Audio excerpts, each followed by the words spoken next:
Hello, good evening, everyone. Sabrina will definitely be saying prayers for you. I know a lot of people have a lot of things going on right now. It's just terrible right now. Hi, Debbie. Hi, Sandra. Hi, Karen. Hi, Jeff, Debbie, Richard, Rodney, Matt, Nicole, Rachel, Sabrina, Gord, Melanie, Rochelle, Denise, Rachel, Charlotte, Glinda, other Rodney. How you guys all doing tonight? Crazy, crazy going on out there. I mean, it's almost biblical what we're seeing happening. I don't know if you guys know. Russia's upping their attacks, but for sure. Hi, Brenda. Hi, Richard. Of course, we're always taking calls, so if you guys want to talk about anything that's going on, but first thing is the Mormon crickets and grasshoppers, the explosion that we're seeing now hit Oregon. And this is swarm insect, of course, is moving its way across the United States this year. We will be seeing that hitting most of our crop and driving down the everything that we produce. It's not hard to spot these insects as they grow about 2 inches long and blot the asphalt already in Oregon. It's going to be a hard year. I mean, between literally pestilence, plague, famine, and now we got swarms of insects, got war. It's just one thing after another. It's literally at a tipping point. Yeah, right on time, huh? Right with the Bible. That's what I was saying. It's definitely biblical tonight. That's the reason I titled it biblical. But watching this happen, I mean, usually, I mean, this happens once every 20 years.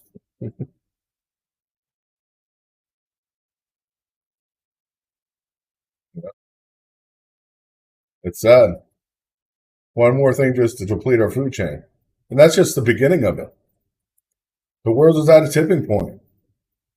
Inflation is becoming entrenched, and it'll trigger major shifts. Top economists today in the world are talking about the tipping point and the inflation becoming entrenched and it triggering a major shift in what the world does, how the world works. Warning that the high inflation environment will make swift price increases the new normal and extremely hard to reverse. We're reaching the tipping point now, and there's no going back from there. It's a sad shape of events, but that's what's happening. Many countries are already on the path, which is why, of course, central bank is not doing. There's, of course, a lot of people saying the central bank and the Federal Reserve are not doing enough. Aggressive rate cycles hikes to stop it from going global. This is going to be a problem, though. I mean, the Feds surprised the markets just last month by raising, or this month, by raising 0.75%. Powell even noted that another 0.75% is probably going to happen this month. There's no soft landing to this. It's either we enter a recession or a depression. There is no one way or there is no way out of this going from one or the other. That's not being an alarmist. This is being inherently, I would say, conservative about this. Because some people are saying the shock of hitting the world economics and commodities and prices and supply chain problems and rising shortages aren't at all related to Ukraine and Russia. It's just a shift that the world's going to go through because it happens every time the world gets to a big point or tipping point. And it is scary. I mean, analysts are looking at food banks, and of course, now food ban or export bans from India to Argentina are risking inflation. course, a lot of countries, the 27th, it took 24 hours for the Prime Minister of India, the world's second largest producer of wheat, to shelve his plans to feed the world. Yes, that's right. India is no longer going to sell their wheat either. Hi, Billy. How you doing tonight? But it's crazy. India alone, India, another country. And the world's most populous democracy was already to fill the part left by the gap in Ukraine in the global markets by increasing wheat exports. Following 5 consecutive record of harvests, India's traditional exports only a modest amount of wheat, retaining most of its crop for domestic consumption. Now it's not going to export any. No more sugar. Yeah, Billy, we're going to get to NATO and the mobilization of troops and everything else. That's just a whole other problem. But it's not just India. The sudden downturn of exports are coming from multiple countries.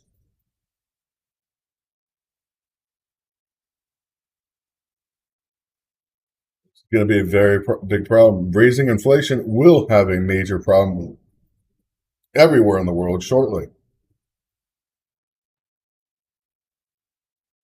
It's to the point where our government needs to act overnight and stop exporting our goods. News of the ban of India, of course, drove the wheat futures up 6% higher overnight in the market.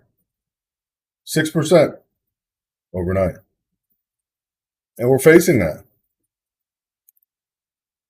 India is one of at least 19 countries that have introduced food export restrictions since soaring prices hampered international trade flows, and several agricultural products sparked violent protests in some developing nations.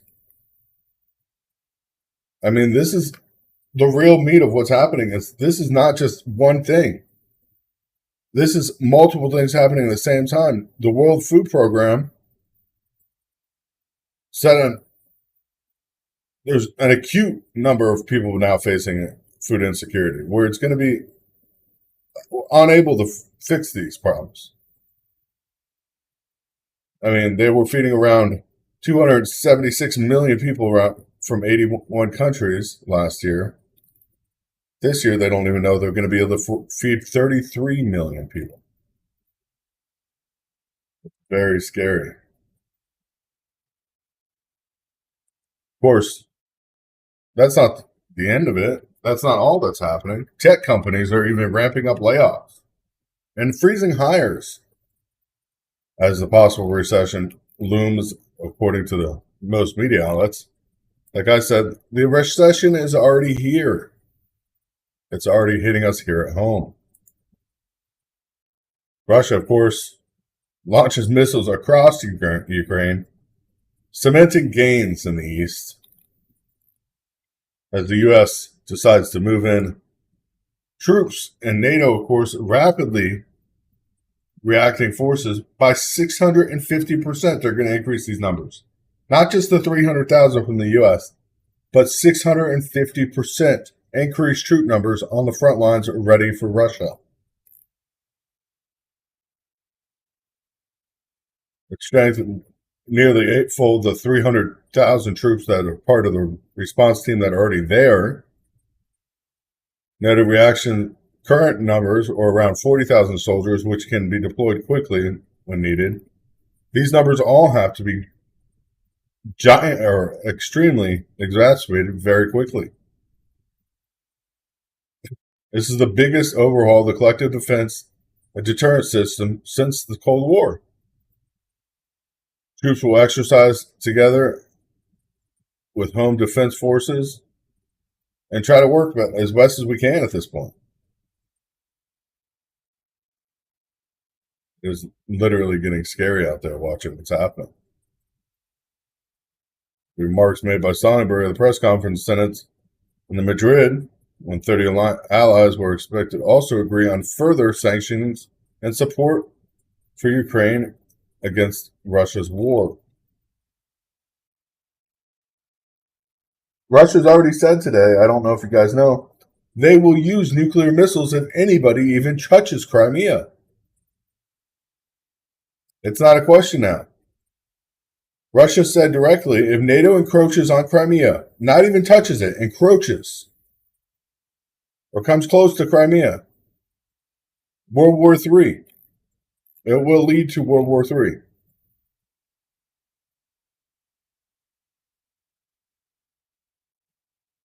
That's a scary, scary thing that's happening. Billy, if you want to call in, you're more than welcome to. Anybody's allowed to. But seeing these increasing numbers around not just Poland, based on Poland and Germany, but everywhere surrounding Russia right now is ridiculous. We are trying to push an edge to this. Russia technically defaulted on debt. I'm going to say technical default because we didn't accept the payment that they put forward for their debt. NATO's been itching with Russia since the Cold War. They have. The problem is NATO's not fighting them. It's going to be us fighting them because NATO has nothing really to use. I mean, for these months that we've been sending stuff to Ukraine to fight Russia, wasting our weapons away as we're watching what's happening, doesn't benefit us. Doesn't help us at all. We're watching it not do anything for us. It is literally a shame. Some would consider it a sham of what we're playing. Our country alone is falling apart and cannot keep together at its seams. We cannot agree with our neighbors at this point. Family members are fighting over stupid things like this case in the Supreme Court for the Roe versus Wade. That should have never been a Supreme Court case in the first place. They didn't ban abortions. They sent it back to the states to make decisions.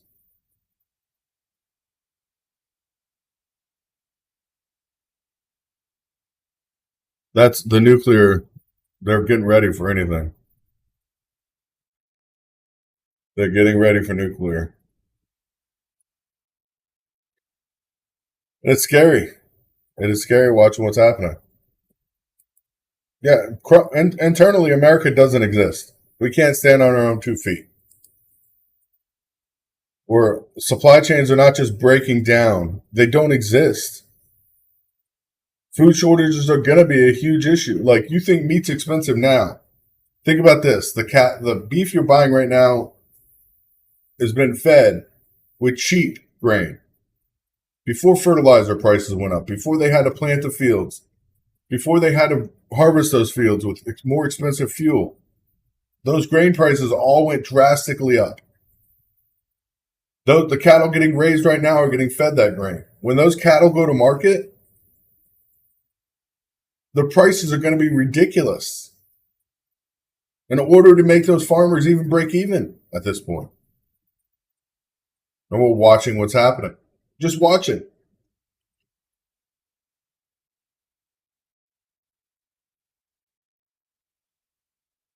This is going to be a big shift in our whole society as a whole. That's why I titled this Biblical tonight. Not just a shortage of goods, but a shortage of everything. Hi, Billy. How you doing tonight? Chris, what's going on, buddy? Biblical stuff today. Biblical stuff. That's all I can see. Yeah, I know. I check my channels and I see this breaking news about NATO and everything. And I'll tell you, man, this is very disturbing. I mean, us who we've been covering this, every day since Russia, hit Ukraine, invaded them and everything. But I'll tell you, man, I don't know what's going to happen because NATO's been pushing for a war. I mean, the U.S. has been pushing. I'm not going to say we haven't. We've been pushing with a war with Russia. We've been pushing to see if we can get Russia to attack first. But they haven't. They haven't stepped over the lines of Ukraine. They haven't did anything. They haven't raised any false flag operations to allow them to attack outside of Ukraine. All this, of course, was pushed by our media, but it didn't happen yet. And now we're talking about moving massive amounts, 650% more troops. I just want to give you an example of how, what's the word I'm looking for? How the majority of Americans really don't know what's going on because they're so occupied with this Supreme Court stuff that's going on. I told False my brother flags. today this. What's that?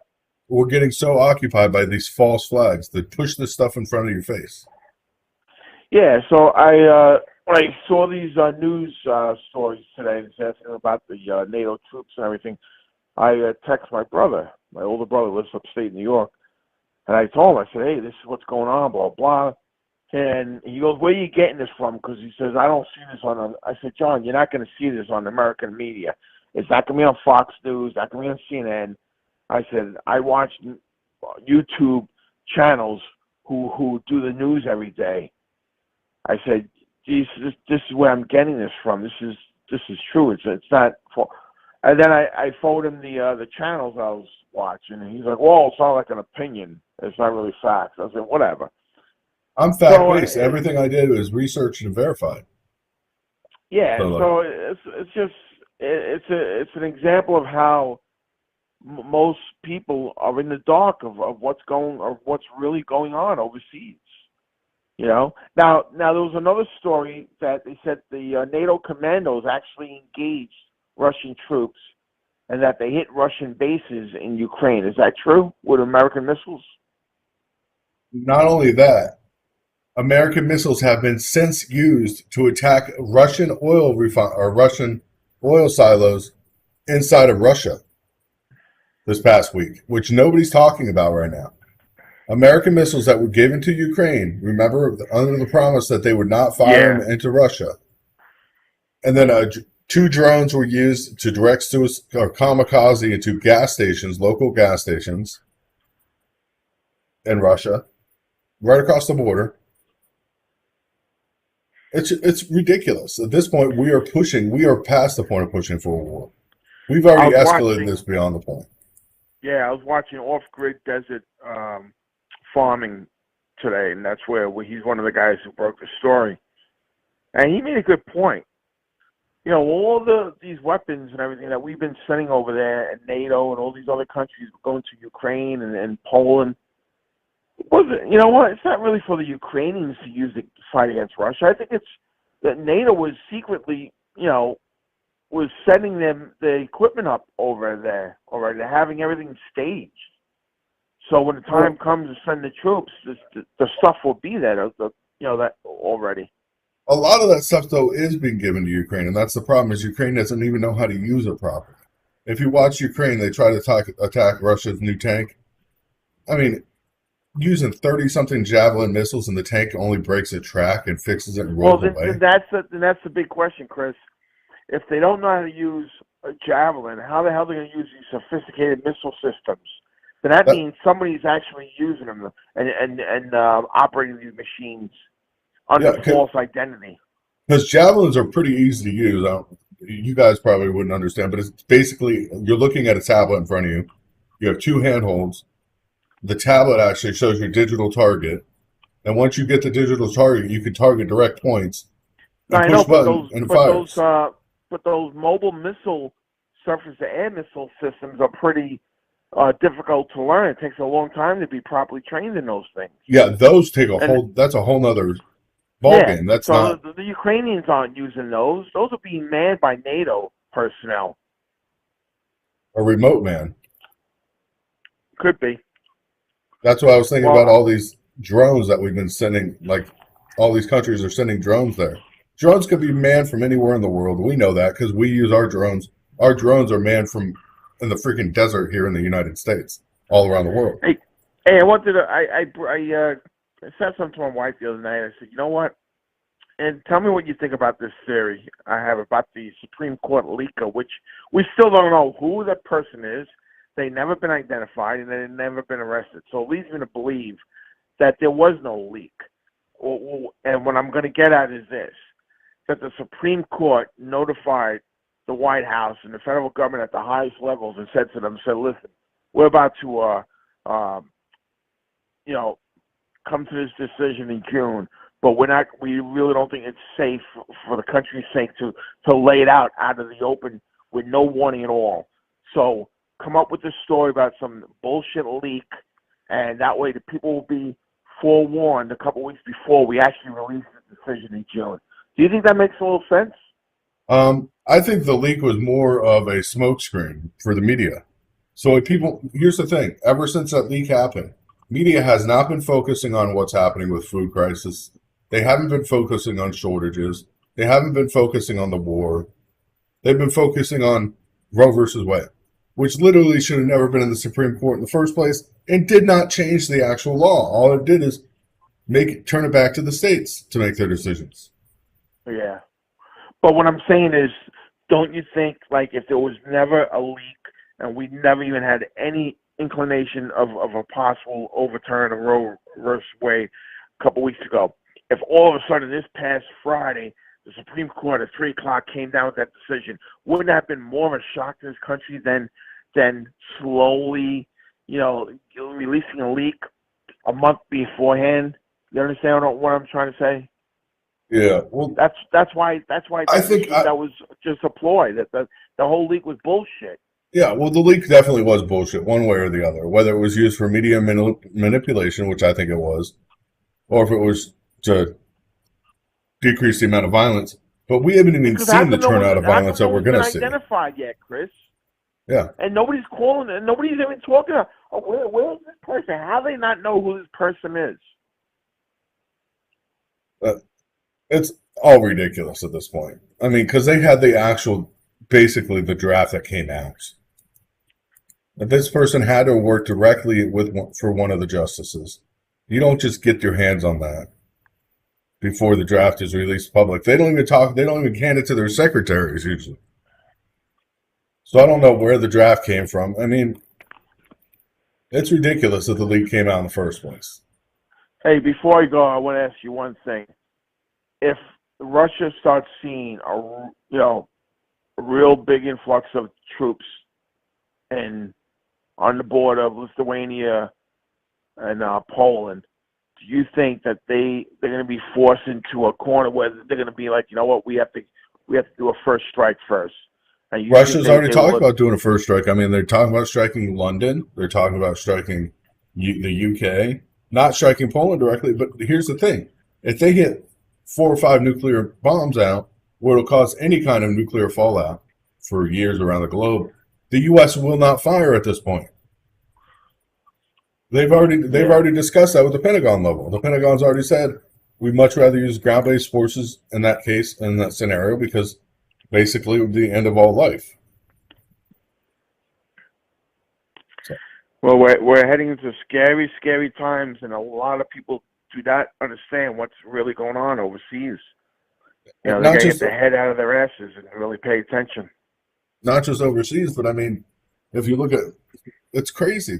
We're fighting here. We have lack of food already that's coming. It's not a question.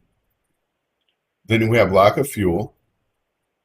There's no way. The U.S. has never entered a war where we're short on stuff, but we're always short during the war. So imagine what's going to happen if we enter a war race.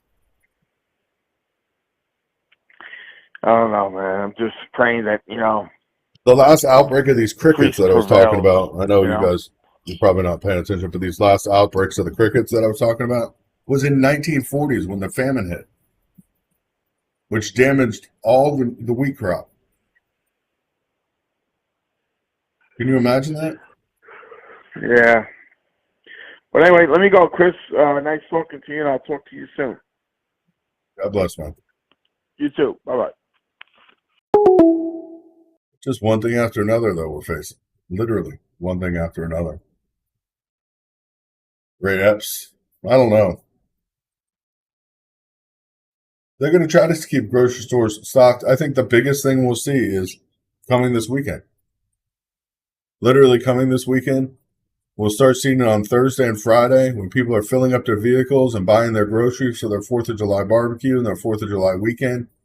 When they really start buying, because people haven't been buying goods like that. But 4th of July is a big U.S. holiday, especially for fuel and food purchases, bigger than any other holiday. So this weekend, I really think people will see it. I think people are going to really get hit with a wake-up call coming this weekend. when you go to buy meat and there's the meat you wanted to buy isn't there. Not only that, the prices are ridiculous, but the meat's just not there. And that's what's going to hit people. That's when people are going to say, oh my gosh, something big is happening. And that's where we're going to see a great reaction.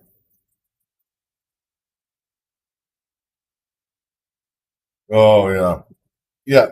Glenda, that whole thing with CERN is very scary because they're trying to actually get a sustained black hole, at least for a couple of milliseconds.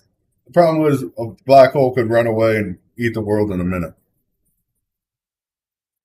Not just looking for reactions at this point. They're actually trying to achieve something. So gas prices came down, yeah, temporarily.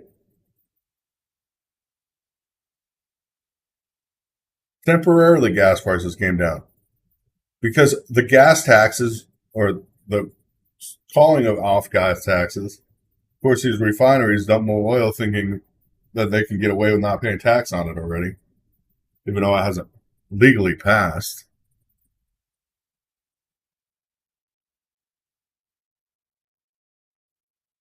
I mean, it's going to be a scary situation.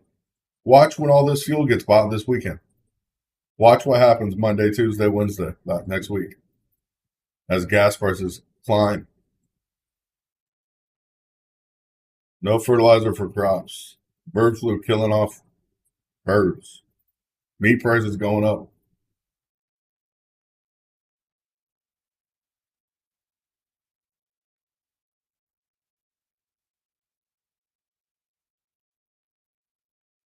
You can always reuse your cans and jars. That's the most important thing.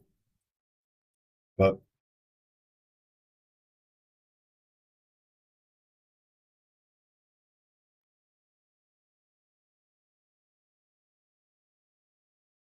yeah, CERN is up and running.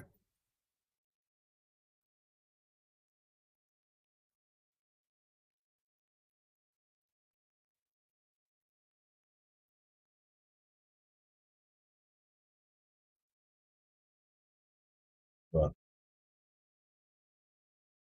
it's scary. Just be prepared. Yeah, at least will know pronouns to use when we get on our electric buses to watch grown men have babies. Exactly, Jeff. Exactly.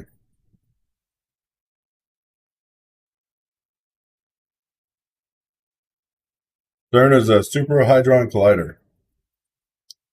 Takes particles and speeds them up almost to the speed of light and smashes them two together, meaning a near light collision.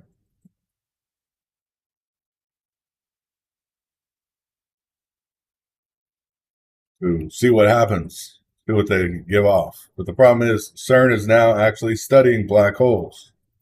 They're not studying what they used to study was particle physics. Now they're trying to study black holes, which is a whole nother problem.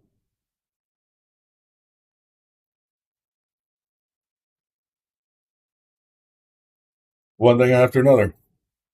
Literally one thing after another. Goldman Sachs is, of course, saying stop. They're pulling back in commodity buying, as of course they've seen copper falling, which copper falling usually means a depression. So as the copper price continues to fall,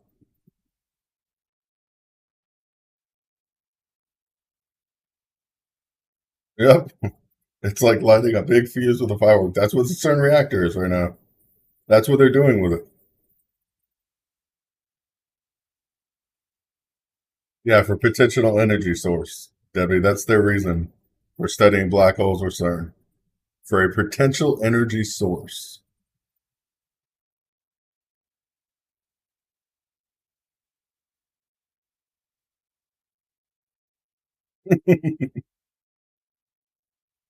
It's just crazy.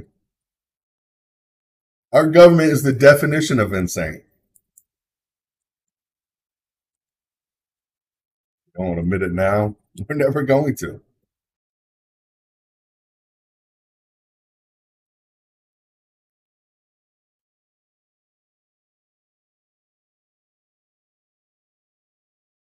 Belarus getting nukes means Belarus can launch a nuclear weapon, and Russia's not launching it at all. So who they fire back at? Belarus. Meanwhile, Russia's fine.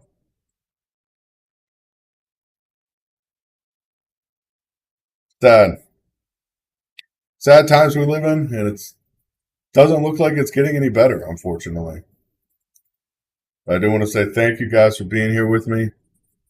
Hopefully we can get through this holiday weekend without something crazy happening. But we'll see.